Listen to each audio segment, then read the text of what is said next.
নেতৃবৃন্দ এখনো পর্যন্ত শেখ হাসিনাকে সেখানে রেখেছে।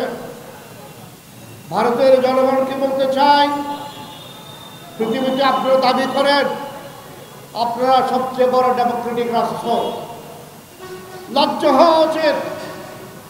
একটা পাশের দেশের স্বৈর শাসক হাজার হাজার মানুষের রক্তের রাজপথ রঞ্জিত করে আপনার দেশে পালিয়ে গেছে দিনের দুপুরে। আপনারা তাদেরকে সেইখানে জায়গা দিয়েছেন, শুধু জায়গা দেন নাই, তার বক্তব্য কিছুদিন পর প্রচার করে বাংলাদেশের অভ্যন্তরে অস্থিতিশীলতা তৈরি করার চেষ্টা করছেন। আপনারা নিজেদেরকে দাবি করেন আপনার ডেমোক্রেটিক রাষ্ট্র, লজ্জা হওয়া উচিত।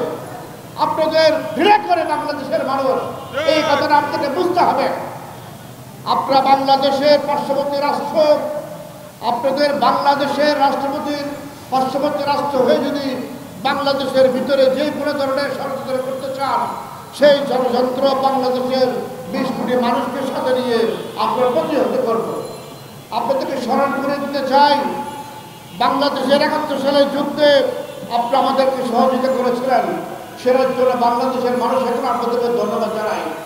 কিন্তু 2024 সালে যে কাণ্ড আপনারা ঘটিয়েছেন, শেখ হাসিনাকে সামনে দিয়ে বাংলাদেশের মানুষ আপনাদেরকে শুধু ঘৃণা করে না, বাংলাদেশের মানুষ আপনাদেরকে সার্বত্রিকভাবে সকল দিক থেকে আপনাদেরকে ঘৃণা করে বাংলাদেশের মানুষ আপনাদের সাথে করে ব্যবসা বাণিজ্য করতে চায় না, বাংলাদেশের মানুষ আপনাদের ওখানে যেতে চায় না। আপনাদের এটা বুঝতে হবে। জাতিসংঘকে স্মরণ করে দিতে চাই, আপনারা ভারতকে বলুন সাধারণ পরিষদের বিল আনুন। বাংলাদেশের মানুষ চায় শেখ হাসিনা দেশে ফিরে আসুক, এখানে তার বিচার হোক। বাংলাদেশ থেকে যারা যে সকল গুপ্তচররা পালিয়ে গেছেন, যে সকল শয়তানের দল পালিয়ে গেছে, তাদেরকে বাংলাদেশে ফেরত আসার ব্যাপারে জাতিসংঘে আপনারা বিল আনুন।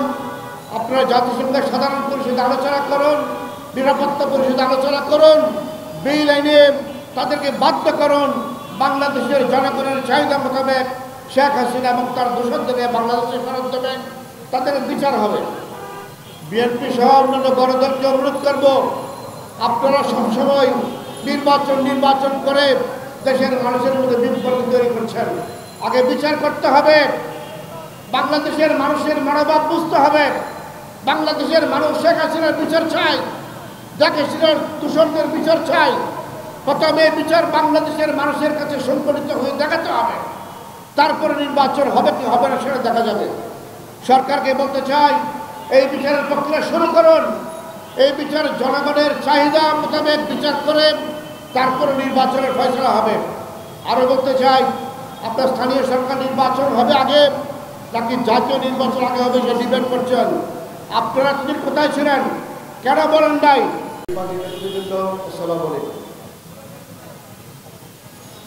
বাংলাদেশ যেখানে দাঁড়িয়েছে,